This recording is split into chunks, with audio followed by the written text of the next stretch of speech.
Hi. ఈరోజు మనమందరం కలిసి మన భూమి మీద ఉన్న ఈ అద్భుతమైన పర్వతాలు, మైదానాలు, పీఠభూములు వీటి గురించి తెలుసుకోబోతున్నాం. అసలివన్నీ ఎలా వచ్చాయి, మన జీవితాల్ని ఎలా ప్రభావితం చేస్తున్నాయి? పదండి, ఈ ఆసక్తికరమైన ప్రయాణం మొదలు పెడదాం. ఒక్కసారి ఆలోచించుండి, మనం రోజూ చూసే ఈ ఎత్తైన కొండలు, విశాలమైన మైదానాలు ఇవి ఎలా ఏర్పడి ఉంటాయి? దీని వెనుకున్న అసలు కథేంటో ఇవ్వాళ్ల తెలుసుకుందాం. అయితే ఈ ప్రశ్నకు సమాధానం దొరకాలంటే ముందుగా మనం ఓ షాకింగ్ నిజం తెలుసుకోవాలి. అదేంటంటే, మనం నిలబడ్డ ఈ నేల అస్సలు స్థిరంగా లేదు. వినడానికి చాలా ఆశ్చర్యంగా ఉంది కదూ, కాని ఇది నిజం. మన కాళ్ల కింద భూమి నెమ్మదిగా, నిరంతరం కదులుతూనే ఉంటుంది. సరిగ్గా ఈ కదలికే మన చుట్టూ ఉన్న ఈ ప్రపంచానికి రకరకాల ఆకారాలని ఇస్తోందన్నమాట. సరే, ఈ భూమికి ఆకారాలు రావడానికి ముఖ్యంగా రెండు శక్తులు పనిచేస్తాయన్నమాట. ఒకటి భూమి లోపలనుంచి వచ్చే శక్తి, ఇది నేలని పైకి లేపడమో కిందికి కుంగదీయడమో చేస్తుంది. ఇక రెండోది బయటి శక్తి, అంటే గాలి, నీరు, మంచులాంటివి.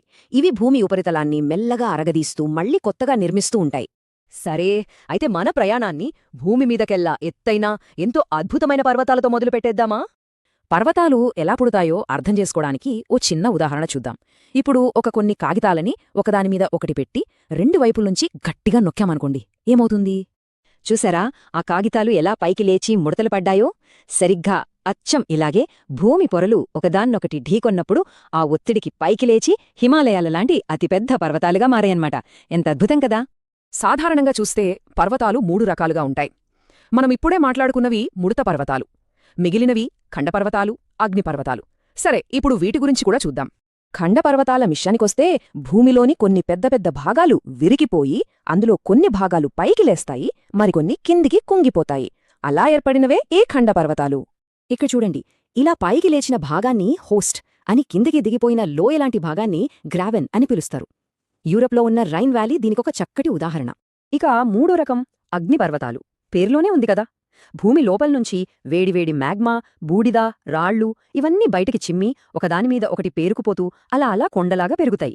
ఇక్కడ ఈ చిత్రంలో అగ్నిపర్వతం లోపల ఎలా ఉంటుందో చూడొచ్చు. చూసారా, లావా, బూడిద పొరలు ఒకదానిమీద ఒకటి పడి ఒక కోన్ ఆకారంలో ఎలా ఏర్పడిందో. ఆఫ్రికాలోని కిలిమంజారో, జపాన్లోని మౌంట్ ఫ్యూజియామా ఇవన్నీ ఇలా ఏర్పడినవే. అయితే పర్వతాలంటే కేవలం ఎత్తైన కొండలు మాత్రమే కాదు, మనకు చాలా చాలా ముఖ్యం. ఎందుకంటే అవి నీటికి పెద్ద స్టోర్ హౌజుల్లాంటివి. ఎన్నో నదులు అక్కడే పుడతాయి. జలవిద్యుత్కి, రకరకాల జంతువులకి, మొక్కలకి, అంతేకాదు టూరిజంకి కూడా పర్వతాలు చాలా కీలకం. సరే, పర్వత శిఖరాల నుంచి ఇప్పుడు కొంచెం కిందకి దిగి ఎత్తుగా ఉండి పైన చదునుగా ఉండే పీఠభూముల గురించి మాట్లాడుకుందాం. అసలు పీఠభూమి అంటే ఏంటి? సింపుల్గా చెప్పాలంటే చుట్టూ ఉన్న నేలకంటే ఎత్తుగా ఉండి పైన బల్లపరుపుగా ఉండే ప్రదేశం. అందుకే దీన్ని సరదాగా టేబుల్ ల్యాండ్ అని కూడా పిలుస్తారు. ఈ పీఠభూములు కూడా మనకు చాలా ముఖ్యం తెలుసా? ఎందుకంటే వీటిలో బంగారం, వజ్రాలు, ఇనుము లాంటి ఎన్నో విలువైన ఖనిజాలు దొరుకుతాయి.